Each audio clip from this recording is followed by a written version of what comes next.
né, reunidos nessa tarde chuvosa, boa para a natureza, né? Bom para nós estarmos em casa também, mas que bom que estamos aqui, né, para conversarmos sobre assuntos tão importantes, né, nesse momento.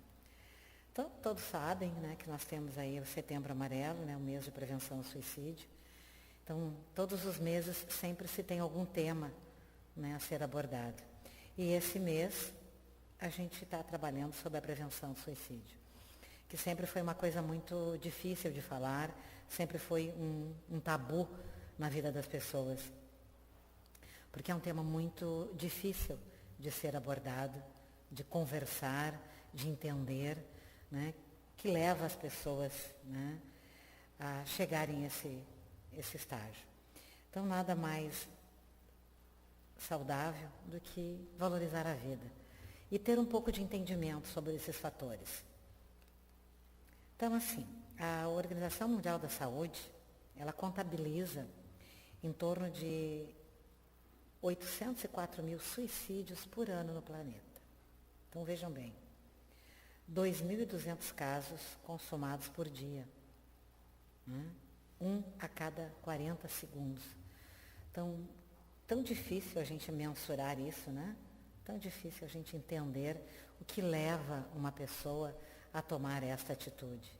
O que faz com que uma pessoa chegue a um determinado momento da sua vida que ela acredita que o fato de não ter mais essa necessidade de viver, né? E ela acaba tomando atitudes que lhe levam ao suicídio.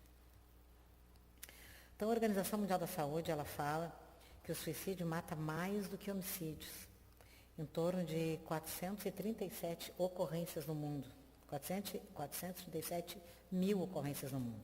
Então, a sexta causa de incapacitação entre indivíduos de 15 a 44 anos. Então, muitas pessoas que tentam, por algum motivo, não conseguem, ficam com algumas sequelas, né? Tem as de incapacitação, às vezes física, às vezes emocional. Então, quem tenta e não consegue, alguma coisa fica consigo, ela carrega consigo. Então, essa incapacitação, ela varia de sujeito para sujeito e de estado emocional de cada um, né? Ela também contabiliza que atinge mais homens, 15 por 100 mil habitantes, e mulheres, 8 em 100 mil habitantes. Então, os homens, nesse sentido, né, são mais vulneráveis a se suicidarem do que as mulheres. Eu falava na palestra passada de que os homens são mais fortes, que os homens têm uma capacidade física, de iniciativa, mais fortes que as mulheres. Então, vocês vejam bem, hoje a gente vem exatamente confirmar o que já foi dito, que os homens têm essa capacidade, essa iniciativa de tomar determinadas atitudes, né, mais rapidamente que as mulheres. E aqui, com as pesquisas, prova isso, né?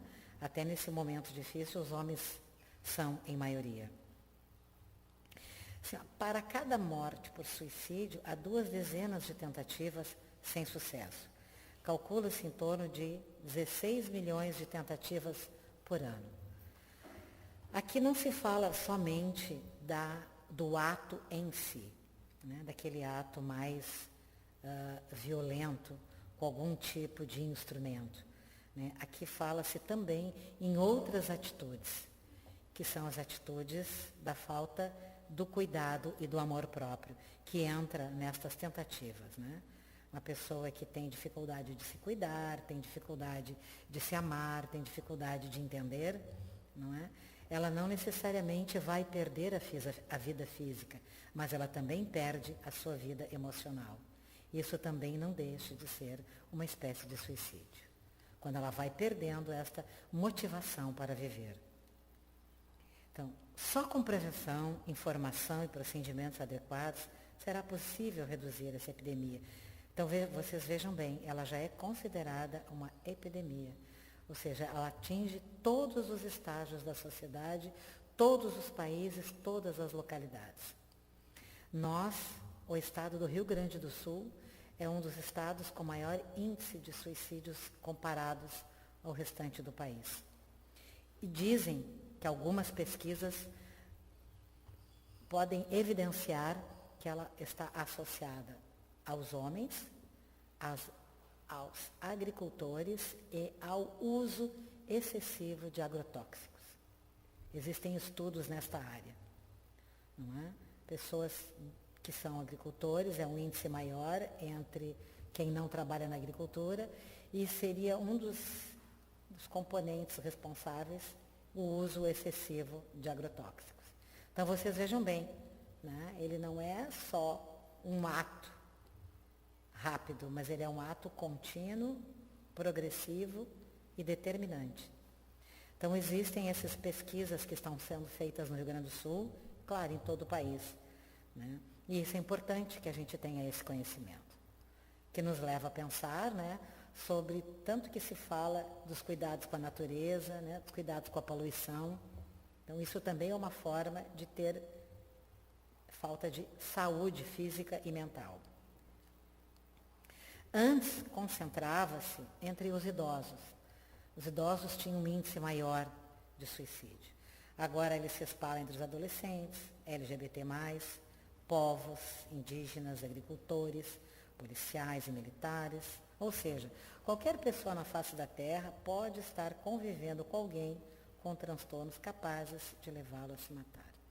Então, de novo, pode ser um ato, como pode ser um ato contínuo, determinante, como uma forma de conduzir a vida.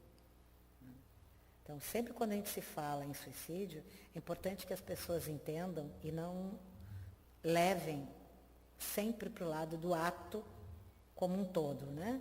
Aquele sujeito que ou usa uma arma branca, ou usa uma arma de fogo, ou usa algum utensílio. Não se fala só desse. Se fala desta trajetória que o sujeito tem durante toda a sua vida, dessa falta de cuidado, dessa falta de entendimento.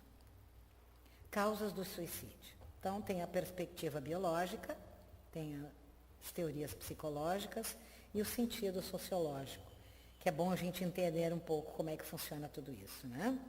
Então, o que seria a perspectiva biológica? Algumas situações como esquizofrenia, alcoolismo, drogadição, né?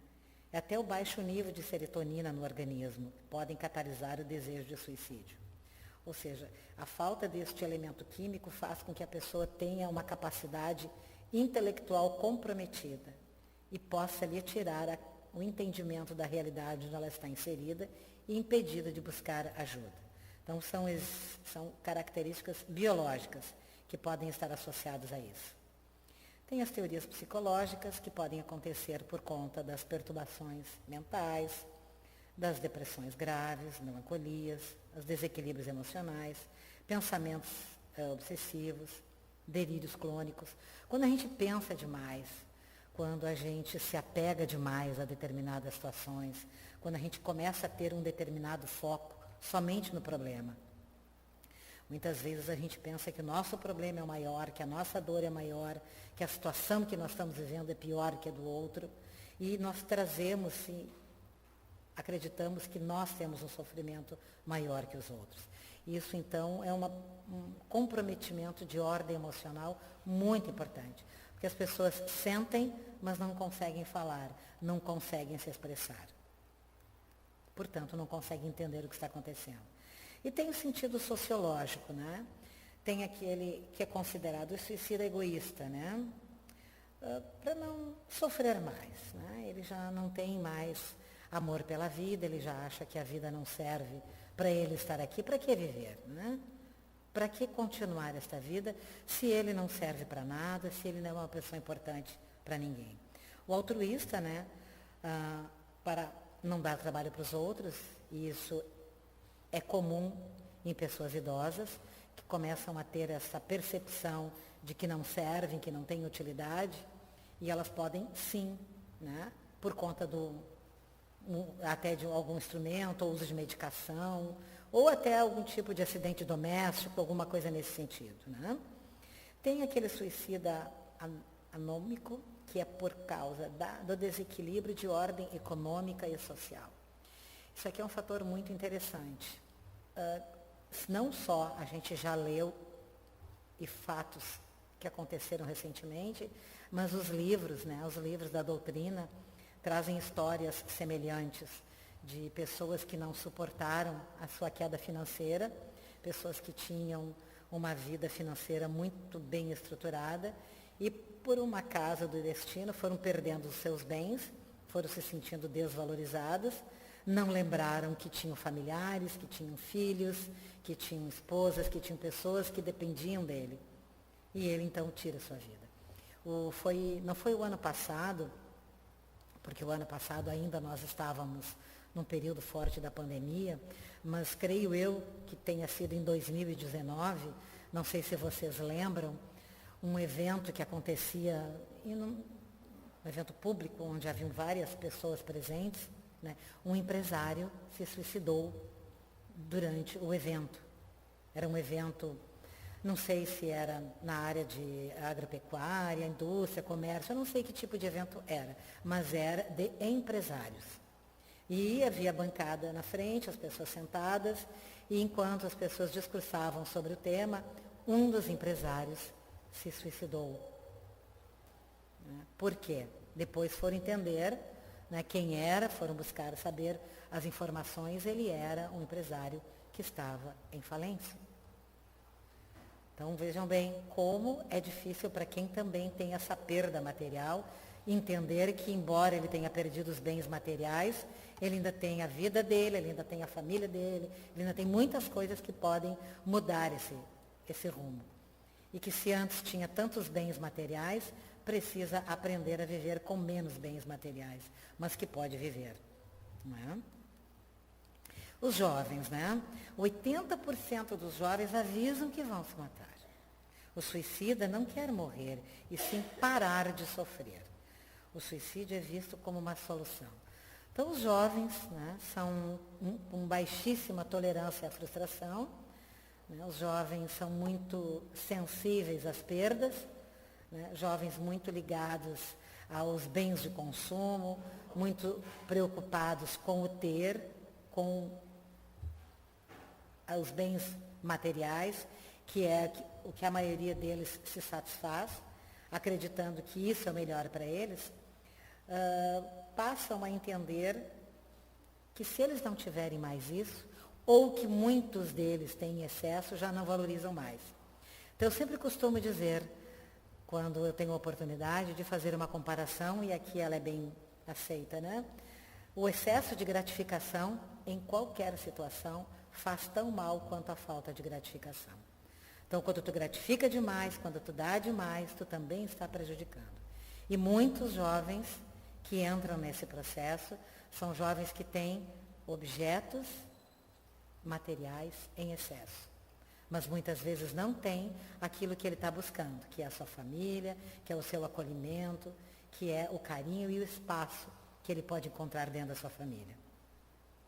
E ele dá sinais, ele fala, ele sempre deixa alguma pista de que ele não está bem.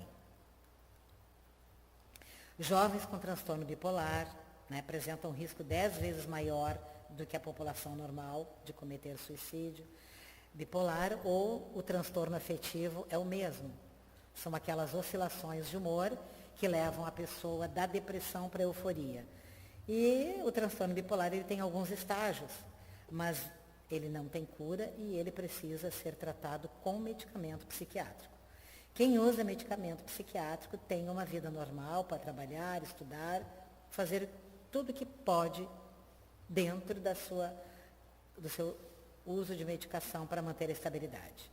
Então, quando não se identifica isso no jovem, pensa que ele é muito ou tímido ou muito extrovertido, e às vezes ele oscila entre esses dois humores, e as famílias ainda não foram identificadas, e às vezes o próprio jovem também. Então, é um risco maior de suicídio entre eles. O que se pode fazer, então, né? A mudança, né, do clima psíquico, mediante a ajuda e o apoio familiar, por isso que é muito importante a família, muito importante a presença, muito importante o olhar de uma forma em que possa perceber que aquela pessoa realmente está precisando de ajuda. às vezes são jovens ou idosos ou adultos, não me importa, alguns muito retraídos, alguns mais tímidos ou outros muito extrovertidos. Então, quando a gente tem essas oscilações, quando tu tem pessoas que estão muito recolhidas, muito tímidas, muito fechadas, vá ao encontro dela que ela precisa de ajuda. Não é um temperamento, a pessoa não é uma pessoa tímida. A pessoa está fechada porque está em sofrimento.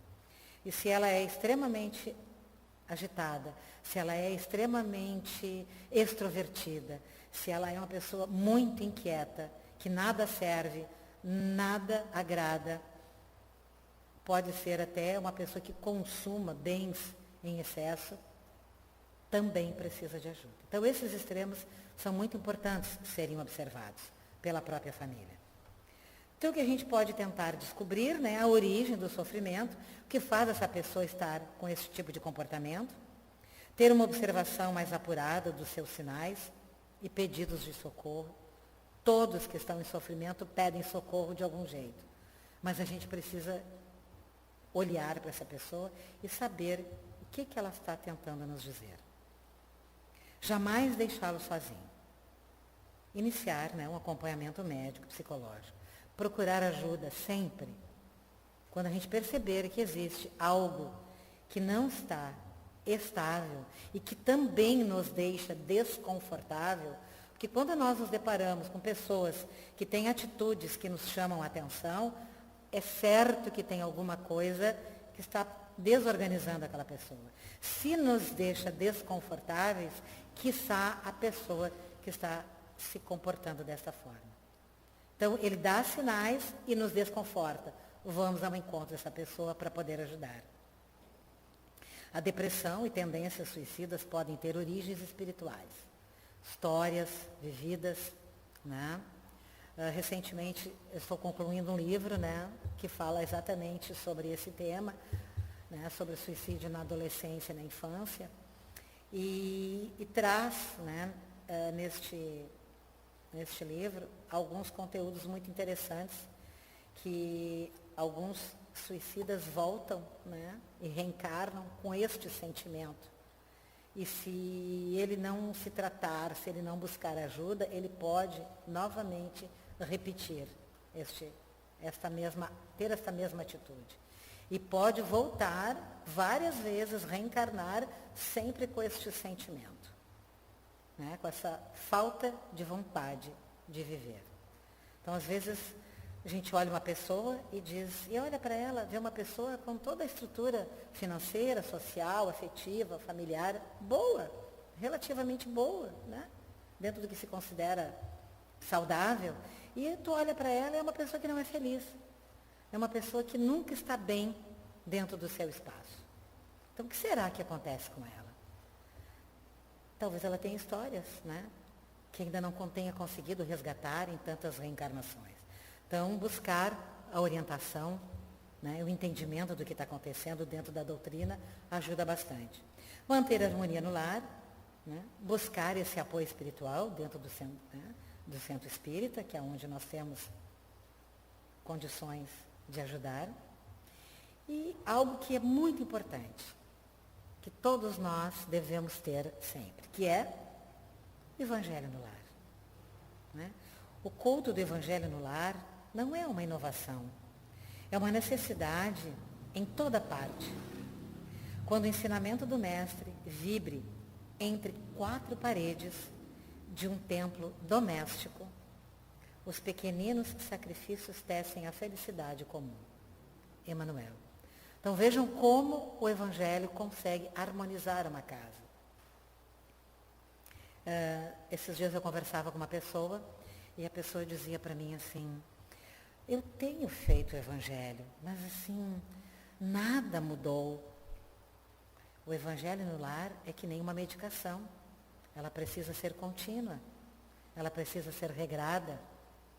Uma pessoa que precisa de tratamento médico, tratamento psicológico, não é com um tratamento, não é com uma medicação, não é com uma dose apenas que a pessoa vai se tratar e vai se curar. O Evangelho no lar é a mesma coisa. O evangelho no lar, ele precisa ser contínuo, ele precisa ter e ser importante. Ele precisa ter dentro da sua família o mesmo espaço que tem qualquer outro objeto na sua casa. E tem que ser usado. A gente não usa a televisão todos os dias, não gosta de assistir o jornal, de assistir os comentários. Introduza o evangelho, faça ele parte da sua vida. Ele precisa estar inserido. Então, lares que têm o evangelho como parte da sua família, é uma casa mais harmônica, é uma casa mais estruturada. E com muito mais facilidade de resolver as suas problemáticas. Então, eu disse para a pessoa, esse evangelho, ele vai ser preciso ser usado por muito tempo. Muito, muito, muito tempo. Nós não sabemos se ainda terá conseguido ter o que gostaria de ter nesta encarnação. Porque o evangelho, ele precisa perpetuar. Então não é só uma leitura, não é só uma semana, não é só um mês. É uma vida inteira. Ele sempre vai ser o motivo da nossa melhora familiar. Onde buscar ajuda, né? Nós sabemos que tem o CVV, que é o Centro de Valorização da Vida, é um atendimento gratuito, sigiloso, 24 horas por dia, funciona no Brasil todo, o número é 188, então se tiver vontade de conversar com alguém, de madrugada, sempre terá alguém para te escutar. Buscar ajuda no Centro Espírita, né? Nas terças nós temos às 13h30 o atendimento fraterno, nas sextas-feiras às 18h30. Então é um momento também de buscar ajuda, de buscar entendimento dentro do Centro Espírita.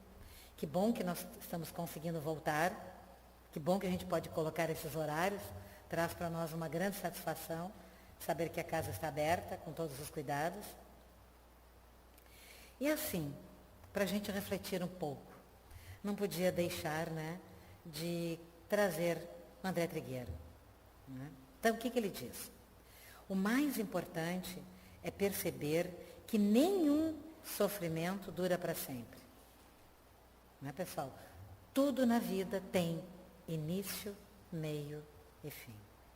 Então, por mais assustadora que seja a tempestade, ela sempre passa. Está chovendo lá fora, amanhã ainda chove um pouco, mas quinta e sexta a gente já sabe, já viu na previsão do tempo, nós teremos um céu lindo, um sol maravilhoso. Tudo passa. Se hoje te parece desagradável e angustiante, espere e confia. A melhor saída é a vida. A solução de todas as nossas conflitivas, de todos os nossos problemas, está em viver, em saber viver. Está em valorizar a nossa vida. Esta grande, enorme oportunidade que nós tivemos de encarnar. De nós aproveitarmos todos esses momentos, todos esses espaços. Aproveitar esse corpo físico maravilhoso que Deus nos deu, de nós evoluirmos, né? De nós nos organizarmos e dar sentido às nossas vidas. Então, viver, aproveitar, desfrutar, conhecer, tudo faz de nós pessoas melhores. E a vida é o que a gente tem de melhor. Né? Essa é uma partezinha do livro do André Trigueiro, né? Viver é a melhor opção. Um livro muito bom, se vocês tiverem a oportunidade de ler. Ele é muito gostoso, ele é muito didático, ele tem uma escrita muito boa, umas letras boas, uma forma muito boa, que o André Trigueiro diz que pesquisou exatamente para que as pessoas iniciem com o prazer de ler e concluir. Então as letras são maiores, são letras garrafais, muito boas. Quando começa a ler, tem vontade de concluir em seguida. É um livro pequeno, e ele mexe muito com a nossa vontade de ler e de entender, né, o que é a vida. E para a gente concluir, deixo aqui para vocês, né, a UME, a União Municipal Espírita de Cachoeirinha, organizou, né, no mês de setembro, várias palestras. Nos últimos 4 meses, uma palestra por mês sobre valorização da vida. E agora, dia 12, domingo, conclui-se, né, essa jornada com o próprio André Trigueiro. Então, vocês podem acessar o Facebook da UME ou o YouTube da UME, né, no domingo às 18 horas. Né, estaremos lá prestigiando o nosso André Trigueiro, né, um espírita de carteirinha, maravilhoso ouvir ele falar e dar esse entendimento. Então, certamente, ele vai falar de um assunto em que ele domina bem, em que ele é muito didático, porque além de ser espírita, ele é professor, ambientalista, né? Então, ele é muito bom ouvir o André Trigueiro. Então, a gente deixa aqui, né, para vocês esse reforço para que a gente possa concluir na tarde de hoje, né, o que é a importância de nós valorizarmos a nossa vida. Agradeço imensamente, mais uma vez, de estar aqui com vocês na Casa de Francisco. Agora tem as preces e radiações e depois o passe espiritual. Que assim seja.